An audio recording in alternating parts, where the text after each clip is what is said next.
How's it going, everyone? Nick here, and welcome to today's stimulus package and second stimulus check update. And this is the first update in weeks.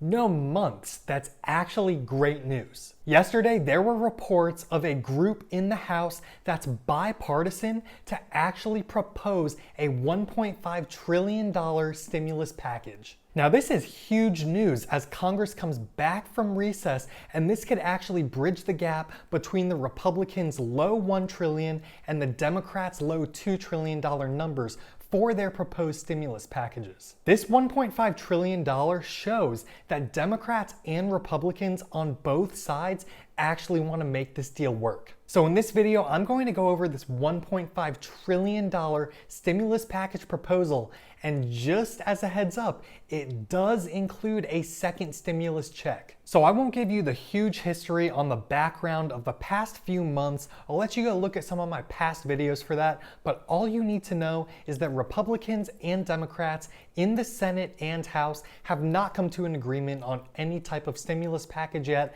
Democrats want a really high number, Republicans want a lower number, and nothing has been done. Now, this group that will propose the $1.5 trillion stimulus package is actually called the House Problem Solvers Caucus. Now, the purpose of this group is to try to bridge that gap between the two ideologies of Democrats and Republicans to try to solve problems to meet somewhere in the middle. Honestly, in my opinion, this group represents the American people because a lot of us aren't strongly towards one side or the other. All right, let's run through this proposal very fast. I'll give you every single item, including those second stimulus checks and all the details. So first, there would be $100 billion allocated to virus testing among other health-related costs. $130 billion would go towards education systems, $15 billion would go towards the Postal Service. If you haven't watched my video on the Postal Service, go do that right now. And there would also be $400 million towards the upcoming elections. Now, this next line item is a big one in my opinion,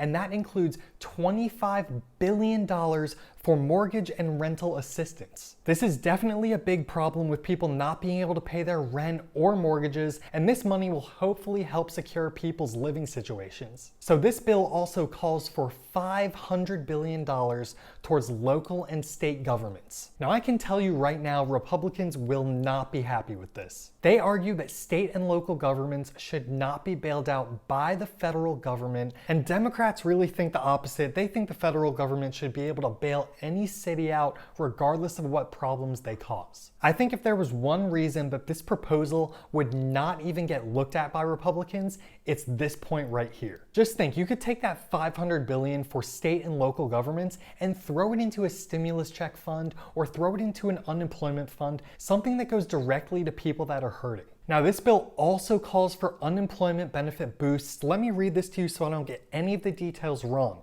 There would be a benefit of $450 a week for 8 weeks. Then after those 8 weeks, you would replace lost wages for up to $600 a week, but there is a cap so you don't get more unemployment benefits than you did working your previous job. And that stipulation would last for 5 more weeks. And I actually really like this unemployment benefit boost proposal. I think it really hits and targets the right people. That cap, so you can't make more than you were making in your job, is actually a very good incentive to go back and find work. This bill also re-ups the PPP or Payroll Protection Program, giving it $95 billion.